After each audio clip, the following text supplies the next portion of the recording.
You know that feeling when winter is finally starting to fade? When you get that first hint of spring in the air, and all you want is a fresh start, a total reset? Well, what if I told you there's an ancient tradition that's perfectly timed for that exact feeling?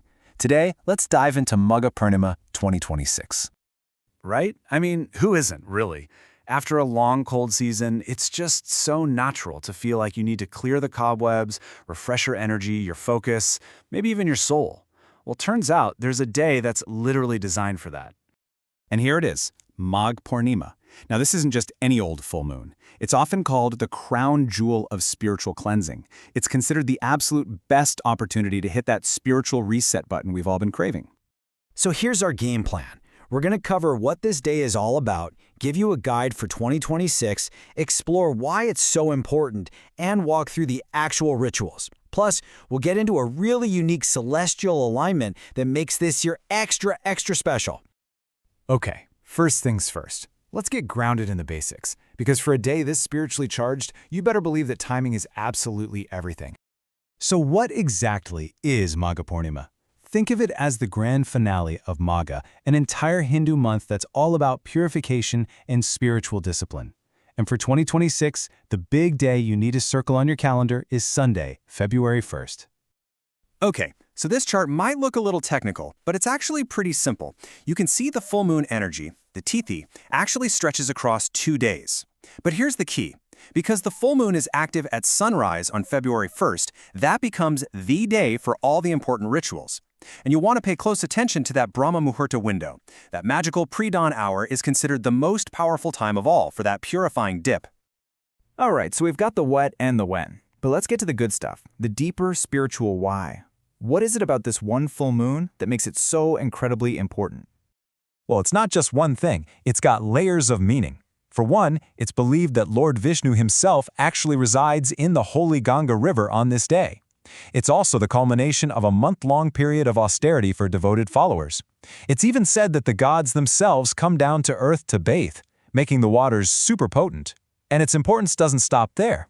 It's also the day Lord Buddha announced his impending departure from the mortal world. And this, right here, this really gets to the heart of it all. This is the big promise. It's not just about a temporary feeling of being refreshed. The belief goes way deeper, that a sacred bath on this day has the power to cleanse lifetimes of accumulated karma. I mean, talk about a clean slate. Okay, that all sounds incredibly powerful, I know. But the next question is obvious. How do you actually observe the day? Let's get practical and look at the rituals that bring these beliefs to life. It really boils down to 4 key actions. First up, the holy dip.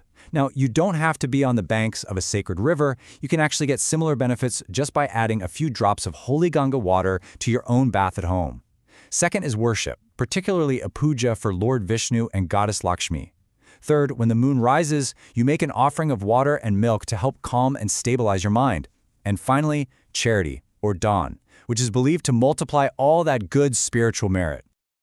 Now, as if this day wasn't already special enough, the alignment in 2026 is creating what can only be described as a unique celestial cocktail. It's adding this whole other layer of really powerful astrological energy. So here's what's happening. On this day, we're going to see 2 super auspicious astrological events happen at the same time, Ravipusha Yoga and Sarvarta Siddhi Yoga. Think of these as cosmic power-ups. They're rare and potent alignments that basically amplify the positive effects of any spiritual work you do on this day. So what does this mean for you? Well, according to astrologers, this celestial cocktail is making the day particularly golden for 4 zodiac signs.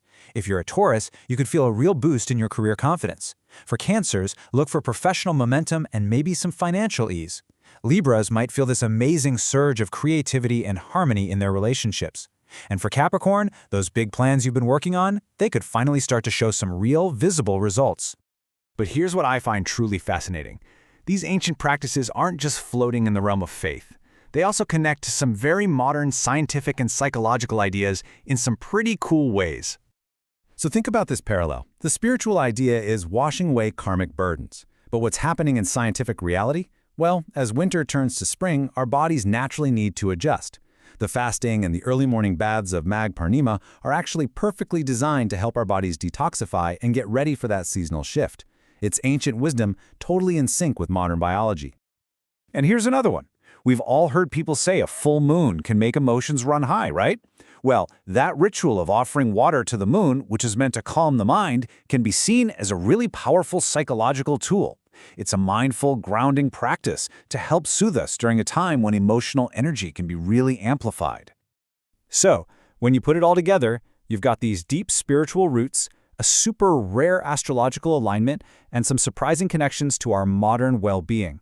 Magh Purnima in 2026 is shaping up to be a truly powerful opportunity, which brings us right back to the question we started with: are you ready for your spiritual reset?